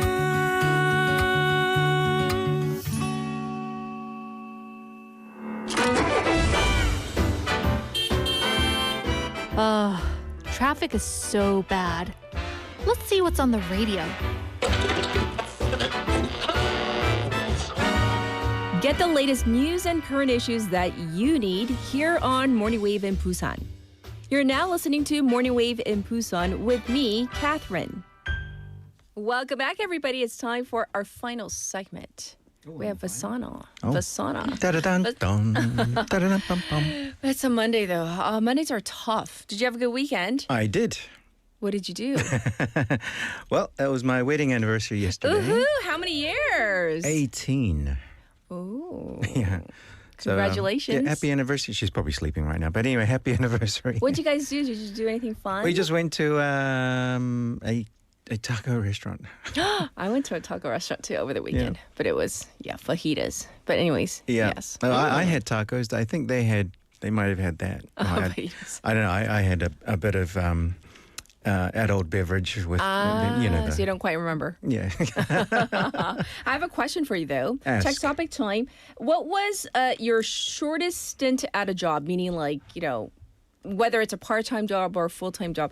We have some people on the board. Yep. Like some people that went in for their first day of work, and they didn't come back the next day. But most of them were for part-time jobs. But did you have any stories like that? They weren't asked to come back, or No, didn't they come? just were like, this is too much. I can't do it, and they didn't go back. Do you have any stories like that? I have a funny one. Okay. Well, it was fun. It wasn't funny at the time, and kind of still isn't. But I got rung up and said, "Okay, you've got the job. Come in and sign the contract." I was driving in, then they rang back and said, "Oh, I'm sorry, somebody else has the job." That's the worst. That's not even funny. It was it's funny How now. old were you? It was 2020. It might have been at some university here in Busan. Oh, you mean the year 2020? 2020. So recently. Yeah. That is awful. Tell me off air later. I want to know what school this is. I will. That is awful. Yep. So it was. You were on your way to sign the contract, and they said, "Oops, sorry." It was lucky I actually had my phone on, because usually I don't. When I'm driving, I don't answer or anything. So I just pressed it. And, where are you? That's like, As I said, funny now, not funny then. Yeah, I'm Excuse sure. me. Okay. Yeah. Well, let's dive into Buzz Lightyear. Buzz breakdown. To infinity and beyond. It was a long weekend. I apologize. I don't even know what my name is today. Buzz breakdown. Yes, Buzz breakdown. What do you have for us today? So I thought, what better way to kick off the months of summer than with some buzzwords about dating. Oh, dating. Dating. Okay, PD님, get the BG ready. Okay. And probably she can probably either refute or confirm some of these words. I'm sure she will. Okay, here we go. So I'll group them into 4 groups. And I'll just say the groups as we're going along. Yes. So the first group I'm going to call Too much, too soon. Too much too soon. Too much, too soon. Ooh, okay. Okay, so the first word is floodlighting. What is? Oh my Floodlighting. gosh. Okay, it's been so long. I've been, Yeah, when was the last time we like date? Yeah. What is Obviously, before for 18 years ago that? for me. Okay. So, what is floodlighting? Oversharing deep personal trauma or Trauma? emotional history to create early instant Like intimacy. too early. Like on the first date. Oh, I don't know about that one.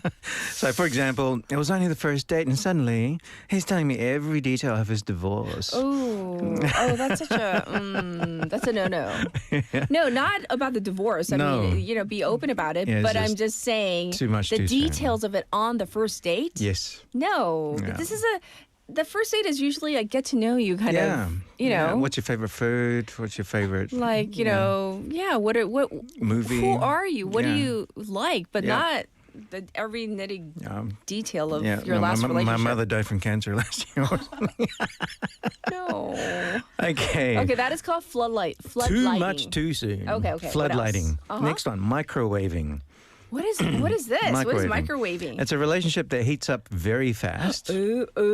Can we And talk about this at then- 8:39 in the morning? And then cools down just as quickly.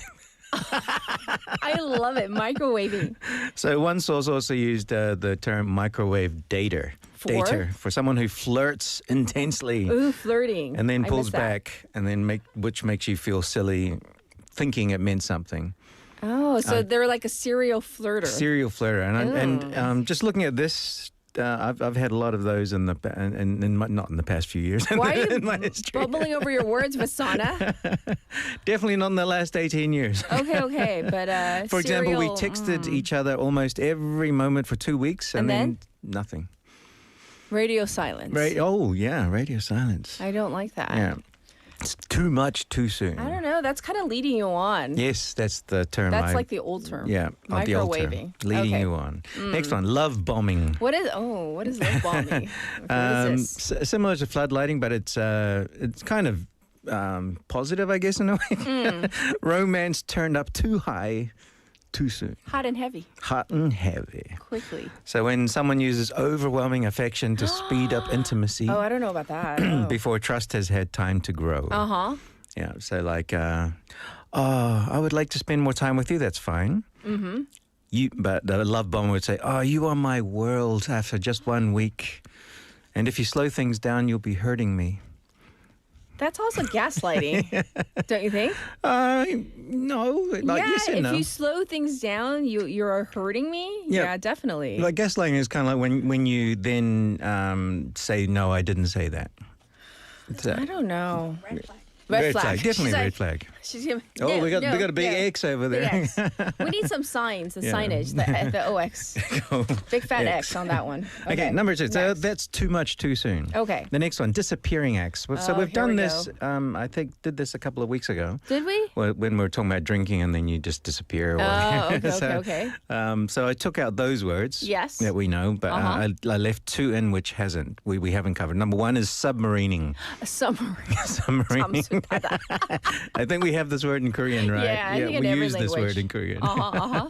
So disappearing and then resurfacing later, but that's not all. And act as if nothing has happened. Oh, gosh. So that's submarining. So it's kind of like no contact for 3 months, and all of a sudden a message say, "Hey, want to meet up this weekend?" What? After 3 months? After 3 months. Not even 3 days, 3 months. So- Hard no on that. Yeah. Okay.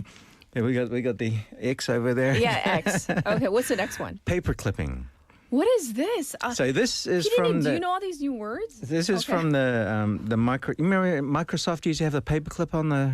What was it, like So Clippy or something? Yeah, her yeah. name, Uh-huh. her name, his name, its name. Its name was Clippy. Clippy. Yes. So the old Microsoft assistant that used to appear out of nowhere. So you'd be typing and then all of a sudden, bing, bing, bing, bing, bing. You need It help. looks like you need assistance with Yes. that. So when you apply it here, Clippy is replaced with someone from your romantic past that just pops up into your life with a casual message to say, I'm alive. Like an ex or like An ex, somebody that you had a very brief encounter with. Yeah. So an ex or a one-night stand or something. Uh-huh. And then just say, but I'm that's here. All. That's it. That's all. I'm That's it. here. And then leaving you confused and going, okay. I'm so glad I'm not single. That's all I can say at this point. So those two are similar, but if we want to compare the statements, submarining would be like, want to meet up with that want to meet up at that cafe on the corner later? Paper clipping would be, remember that cafe on the corner we used to go to? And then nothing. And then nothing. Oh my, I don't know what's worse. It's kind of like a stalker kind of thing. Oh gosh. Okay. I can see you. No. Okay. And next. orbiting. Orbiting. Somebody knows this one. What is orbiting? It's staying visible online after cutting off real life contact. So I don't see her anymore, but she is still liking all my stories and watching my videos. Why? I would not be liking any stories. Well, that's your fault for not blocking her. Right. That's my opinion. Okay. Okay, the next group is keeping someone half attached. So kind of like leading someone on. So we had lots of words for this in the 80s and 90s, some of which I will not be able to repeat on the radio, but some of these are words I've recognized straight away. The first one, breadcrumbing. You can probably guess what this is. What is breadcrumbing? Oh, Hansel and Gretel, breadcrumbing. Yeah, but then in dating? Yeah, so giving tiny bits of attention just to keep someone interested. So as you said before, leading someone, but little breadcrumbs here. So like if you're in bed and you're just about to sleep and then you get you up? 찬이? 찬이? 뭐해? Thinking about you. Wish you were here. And then waiting for you, and then a little wink or something, and then nothing. And then nothing. Yeah. And then you go, okay, and then you go back to sleep, and then in the morning you wake up and Did that happen? Yeah. Why? Yeah. Okay. Next one, benching and cushioning. What are benching and cushioning? Okay. No, nothing over there. So these two are similar but have a slight difference. Okay. So with benching, it's a sporting term. Yes. So you're the backup. Oh my gosh. You're the backup? So you have a boyfriend, but you're the backup. So with cushioning, you are the boyfriend or girlfriend, but she has lots of other backups. So like a sofa that has lots of cushions on it. Oh my gosh. So benching example, I have a boyfriend, but if I didn't, you know I would go out with you. In an instant. I know people like that. I've heard that before. I've had girlfriends that have said that, and I would cringe sitting next to them. And I'm like, don't want to be your wing woman, and that's so cringe. Yeah. Yes. Yes, and with the cushioning one, so he or she, they have a boyfriend or girlfriend, but they constantly DM somebody else while they're with you, and they won't let you check your phone. So that's the big one. If they don't let you check your phone, I mean, so are you in a relationship while you're doing you're this? in a relationship while cheating. you're doing it. No, is it? Is it? Is it? Maybe. Of course. Look at our producer's face. If you're in a serious relationship and your significant other, your SO, it's just a message, is sending other girls messages, then you can add another letter at the SO, but I can't say it on air. Yes. Z. Can't say that Z. one. It's not a Z. It's after A. Anyway, so yes. I thought we should finish on a positive note. Can we? After all this, is there something positive to be said? I think they're positive. Okay, here we go. So Healthy. for me, they're positive. Okay. Others might not think so. Okay, what is it? Okay, so I'm going to call this clear coding. Oh, what's clear coding? So clear coding, no mystery. Like WYSIWYG for us, for older people like me. WYSIWYG, have you heard of WYSIWYG? No. What you see is what you get from computer programming. Okay. WYSIWYG. Yeah, Okay. so you don't play games. I'm here. This is what here. I am. I like you. I Do you don't like pretend. me? Yeah. Okay. Okay, So I the get code it. is clear. You know what I want. Clear coding. You tell me what you want, what you really want. games. No games. Okay, please don't sing. Second okay. one, I find very sweet. And in The Guardian, they listed as one of the biggest Gen Z concepts they do. What is it? The term is orange peeling. Orange peeling. Orange peeling. What So this is orange when peeling? you are willing to do the small things for your loved one, Aww. like peeling an orange. I like that. Yeah. Orange peeling. So I have perfect example for this. Okay. So when we were in a buffet restaurant the other day with 3 couples and their kids, and one husband, this actually happened. Okay. They might be listening. And one husband asked his wife to go and get him some food. We were in a buffet restaurant. And the husband said, "Oh, could you go get me some kalbi or something?" Right. as he was talking with me, we were having a drink and said, "Oh, could you get me some kalbi?" She just said, "Shiro." 싫어. Shiro. Uh-huh. And things might have escalated from there. They were a younger couple, but my wife said, "Oh, I'll get you some." How is that an example of orange peeling? That as in the opposite of orange peeling. If I she was going to had, say that's the opposite, if right? she had done it, that would have been doing something small. Like PD님 has a good one. 약간 돈가스 썰어서 주는 그런 거. 네. Yeah. I don't know. I think my husband's a good orange peeler. Yes. He does all the little things. The little shrimp. You know the shrimp when you get that. And I don't get shrimp at buffet because it's like 귀찮아. But if your husband peels that for you, he peels it for me. That's so. the orange peeling. Yes. So they're I willing like to do that. the little things. So yeah, just the little things that matter. All right. Yeah. Well, it was really interesting. Thank you for sharing these dating words. I now know all these dating words. Yes. I can't put them to use. Oh, but, I can't? but I can recognize now and yes. label people. And I will listen and I will judge. So, Yeah.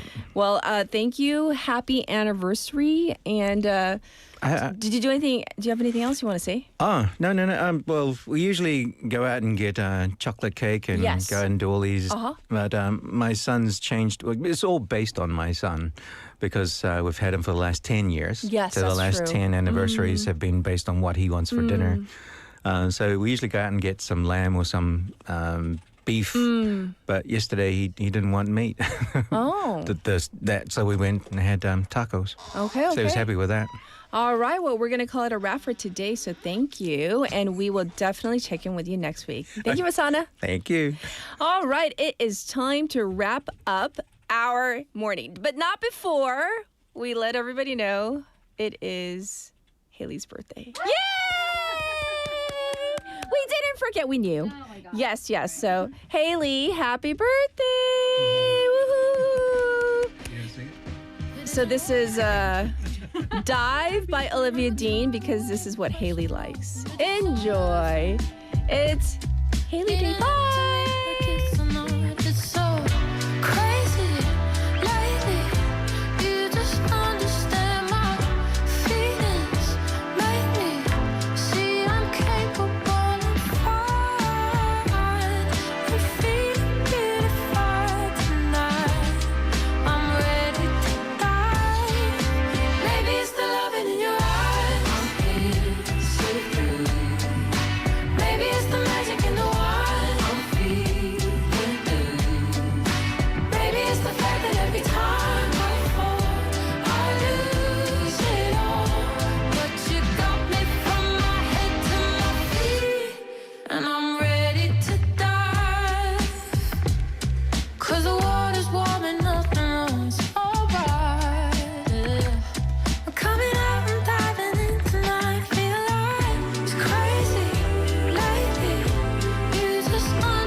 부산 영어 방송.